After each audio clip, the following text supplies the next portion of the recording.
Bonjour!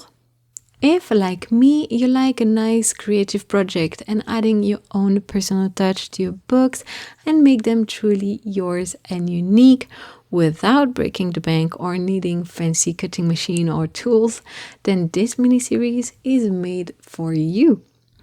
In these videos, I'm going to show you how I transformed these books into this. So subscribe to not miss the other videos.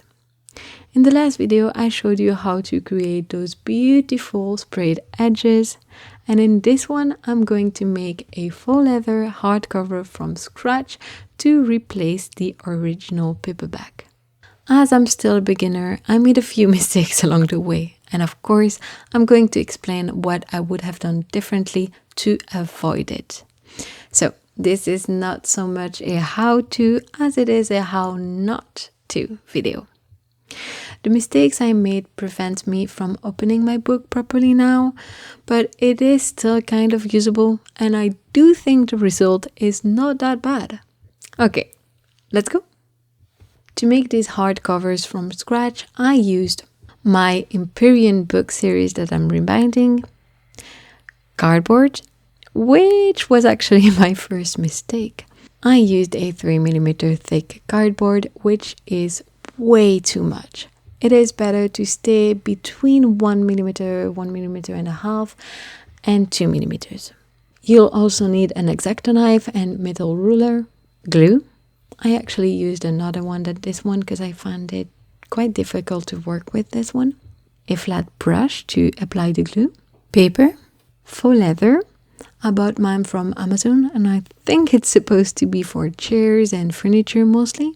A ribbon, pendants for the bookmark and attachment for the ribbon, a rope or thread, not too thick as it is for the headbands, and a book press. I made mine from scratch myself and there's a tutorial on how to do it on my YouTube channel, or you can use some weights.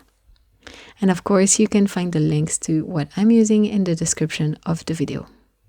First, I made the structure, so the skeleton, so to speak, and I started with the bones. To do this, I started by measuring the width, height, and thickness of my text block, which is the book without any covers. Now, I cut 3 pieces of cardboard, 2 of the same size for the front and back cover, and 1 thinner for the spine. Here are the measurements I used, and one of my mistakes. Now, all 3 pieces need to be the same height as the text block, plus twice the amount that you want your cover to overhang. For example, I like my covers to have a 3mm borders around the book, so I will add twice that to my cover's height, so 6mm. The width of the spine piece needs to be the thickness of the text block with the cardboard of the front and back cover. So simply add twice the thickness of your boards to the thickness of your text block and you have the width of the spine piece. Also, it could have helped to use an even thinner cardboard for the spine, but that is not really necessary if you calculate your hinges right. So far, so good. But here's where I made a mistake.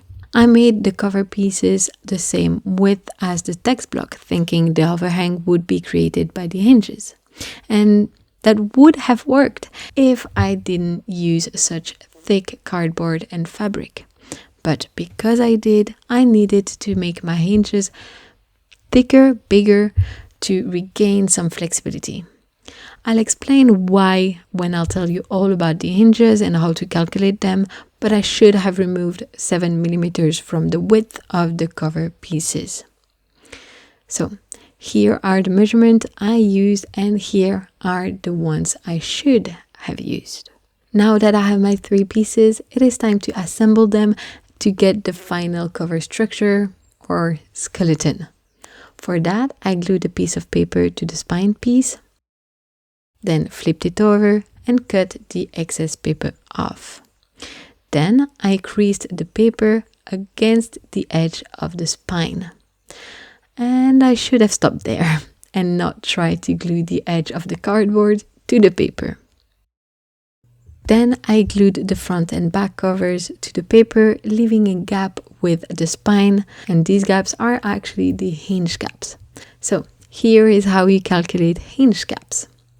You have to add to the thickness of the board used for the spine the overhang you want plus 1 or 2 millimeters. So in my case, I wanted a 3 millimeter overhang using a 3 millimeter cardboard, so I made an 8 millimeter gap. I could have stopped there and it should have worked, but because I used such thick cardboard and especially fabric, I lost a lot of flexibility in my hinges. To make up for that, I needed to make them bigger. And this is where I said I should have removed 7 millimeters from the width of the cover pieces. I think making my hinge gaps 1.5 millimeter thick should have worked. So they would have been 7 millimeters bigger than the original 8 millimeter calculation. So to compensate for that, I needed to remove 7 millimeters from my cover pieces. Okay, it is now time to glue the fabric to our cover. For this series, I will use black faux leather fabric that I found on Amazon. First, we need to cut it to size. To do that, I placed my cover structure on top of the fabric and used my ruler as a guide to cut a few centimeters around it. I also traced the structure placement to help me glue it perfectly center after.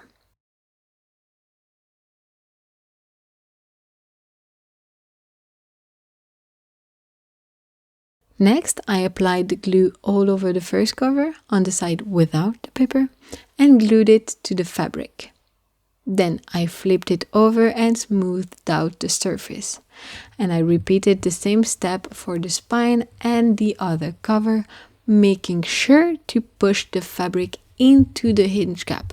This is really, really important.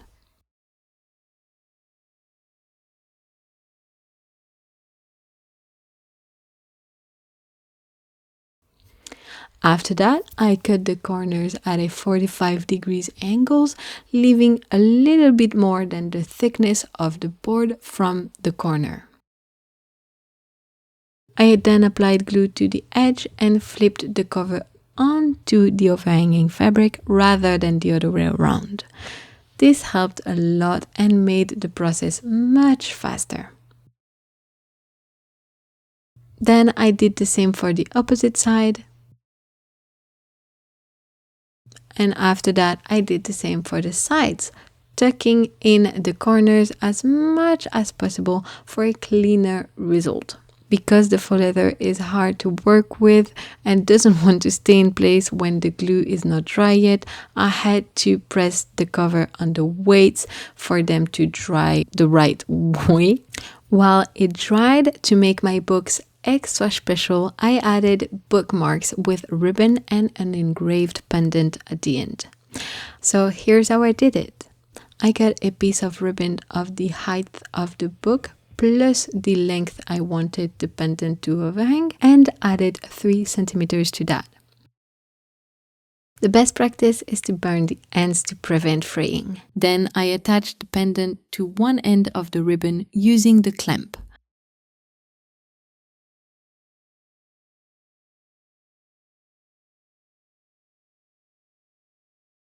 And since I wanted my pendant to overhang from the top of my book rather than the bottom, I glued 3 centimeters of the other end to the bottom of the spine of my book. And that's it.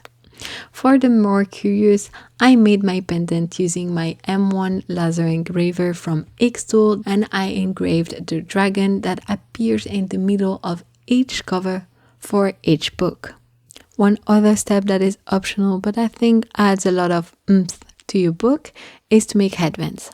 For that, just take a strip of your fabric and then glue a thin rope at about 1 centimeter to the border and apply glue on 2 centimeters from that border, and then flip the fabric around the rope. You can see with the images, I think it's easier to understand. And then because Of course, the fabric I used is not really flexible and we understood that, but I had to make it dry with a system so that it would stay in place while drying. Then I just cut them to the width of each book, twice, one for the top and one for the bottom, and glued those to the spine of my book. And that's it. Now, all that is left to do is glue the cover to the book, and this step is where I made my final mistake. As you can see, I already decorated the covers with foil. I'll show you how I did it without any cutting machine in the next video of this series. So make sure to subscribe so you don't miss it. Of course, if it's already out, you'll find the link in the description. So I started by placing the text block correctly inside the cover and checking that everything was properly aligned. I then laid the book with the cover on the table, opened it and placed a spare sheet of paper under the end paper to protect the text block from glue. Then I applied glue all over the end paper. I replaced the paper with baking paper, and while pushing the text block against the cover spine, I closed the cover. After flipping the book over, I made sure the placement was correct and adjusted it slightly. Finally, I did the same process for the other side. Okay, did you see it? My last mistake? First, I shouldn't have spread the glue all the way to the spine. I should have left a strip of about 5 mm without glue next to it to allow the book to move a bit more freely when I open it. And secondly, I shouldn't have pushed the text block into the spine once glued like you see me do here. And that was my last mistake. Finally, I pressed the book in a press with the spine sticking out overnight to let it dry properly. And here is the final result. All things considered, I quite like them and I'm proud of what I made. I hope you enjoyed this tutorial and learned from my mistakes. If you liked this video, don't forget to give it a thumbs up and subscribe. And the next video, as I told you, will be how I decorated my covers. So stay tuned. Thanks for watching and I'll see you in the next one. Bye bye, take care.